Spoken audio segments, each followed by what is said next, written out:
Hey everybody, call me Felix, and today we have another instant noodles episode. But this is the second part of our Mendokoro Ramenba taste test at home. And last time I had rave reviews for the shoyu and the super chashu take-home ramen kits. We're doing Tantanmen and then their Ebi Tonkotsu today. Right. So go ahead, Warren, and unbox all those kits. Yes, sir. So this is the Ebitomkotsu ramen, and Has a nice guide. little booklet to give you the instructions. Yes, very nice. It was same. Oh, it's the broth. Broth's usually first. Yes. Yeah. Noodles. Oh, Fresh made noodles. Yeah. Vacuum sealed. Looks like some chili oil. And then there's some shrimp, of course, ebi, and then some squid rings. Looks like some imitation crab or scallops in there too, and a big wad of bok choy. It looks like bok choy. Yeah. And this is the Tantanmen we're going to do first. Now, of course, Tantanmen is a Japanese take on the Szechuan dandan noodles. So this should be spicier. Their meat's gonna be ground meat paste. Noodles again. Choy, and of course ground paste. There, it looks like some chili oil again. Okay, so Warren's gonna go ahead and do the Tantanmen first. Okay, first step to the Tantanmen is the broth. And let that go to a rolling boil. They don't tell you how many minutes it takes, so a little intuition goes a long way.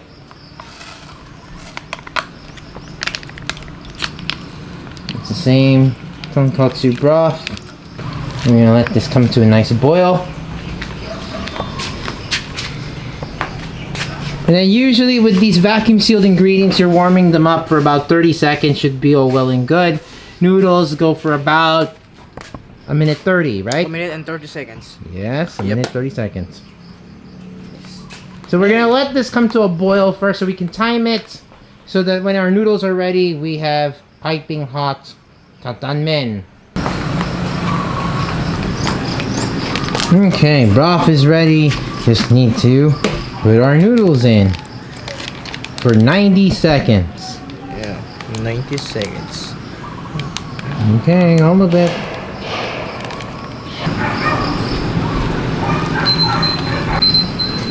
Shut up! Alright, so after the noodles are done, just putting all the ingredients of our Tantanmen in there and vacuum sealed for 30 seconds.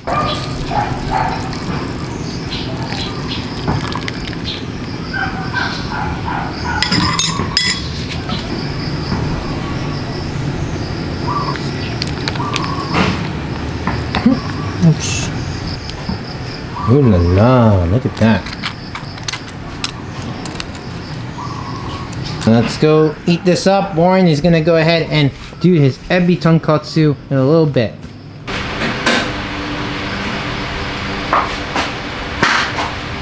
Alright, let's have our taste test of the Mendokoro Ramenba Tantanmen. So this should be a spicier kind of sesame paste group of soup, kind of like Tantanmen. There should be a nuttiness, there should be spiciness here, but let's get some of that broth. Let me preface this and say I elected not to make any soft-boiled eggs, so Warren, that's not quite his expertise. I won't embarrass him this time. Making the soft-boiled eggs. So here is the broth, and we'll give this a try. So this has the same, shio base that's common in Mendokoro Ramenba soups. So you have this nice, milky, creamy, luscious mouthfeel. I feel it's right at the consistency that I like. Just like, look at that, creamy, oily. Feels like, full, feels semi-bodied, I would say. And then there's a nice little kick at the end, very subtle. Let's try out our noodles. Out. With some of that ground pork. I'm gonna have to do this Italian style. There we go. The noodles are about the same as they are on the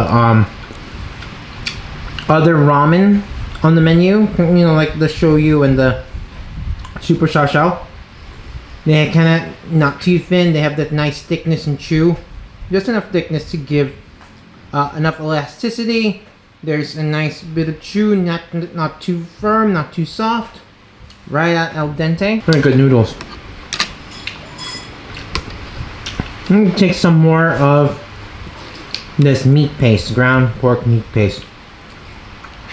I feel this is quite a gentle tasting ramen. I really love the mouthfeel. The pork, kind of gives some body there. Teensy bit dry.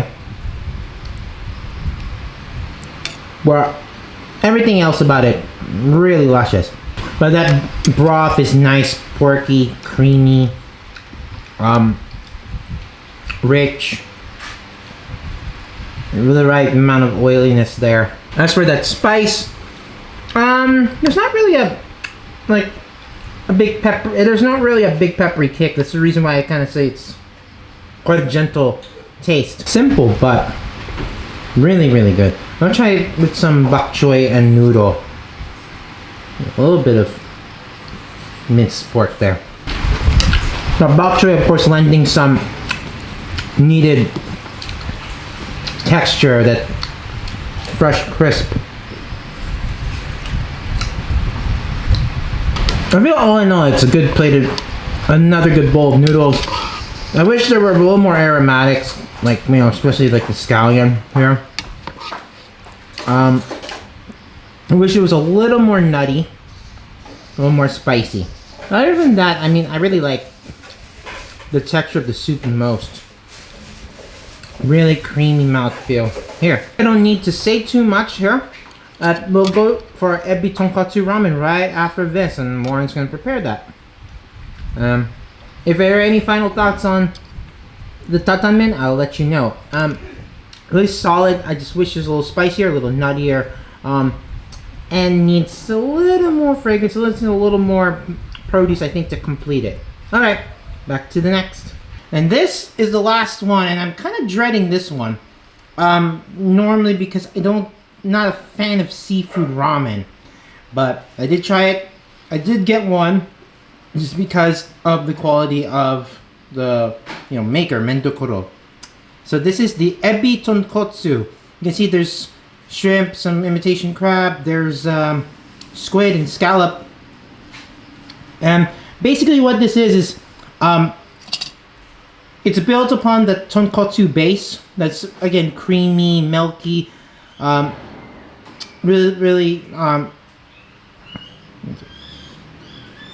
it's really creamy, it's really milky, it's got that nice, like, real bone, pork bone backbone there, pork bone, backbone, pork bone, yeah. So, really a very luscious pork bone broth.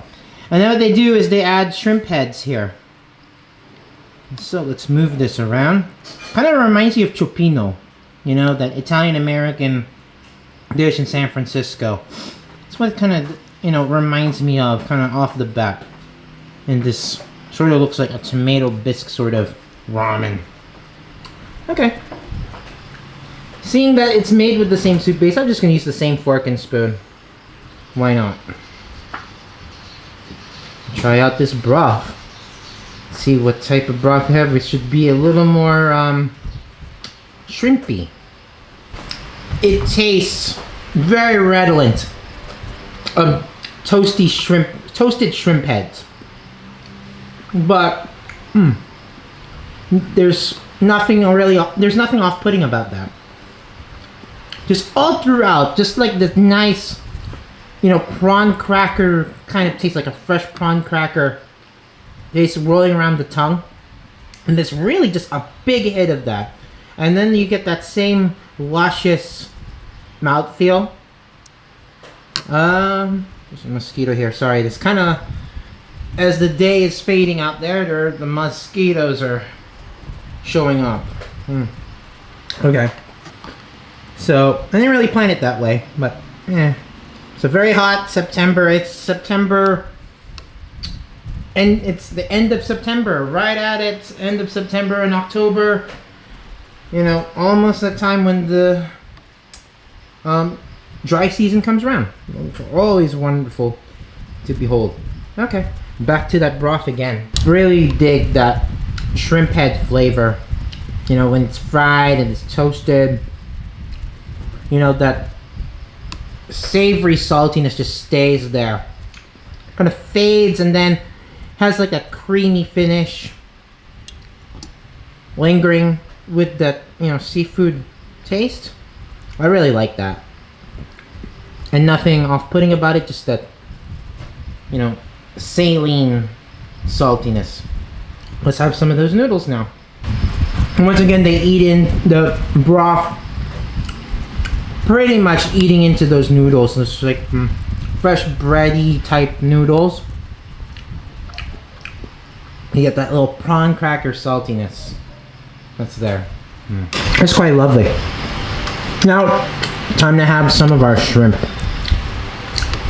And I'm not going to be real fussy about this. I'm just going to eat through the tail. There we go. The shrimp is quite plump still. It's not really, you know, bursting with, bursting with tenderness, let's say. But it's got good firmness. It's quite plump. And tastes still fresh. More noodles. How many shrimp we've got here? Oh, there's one other one there. Let's try that little scallop out.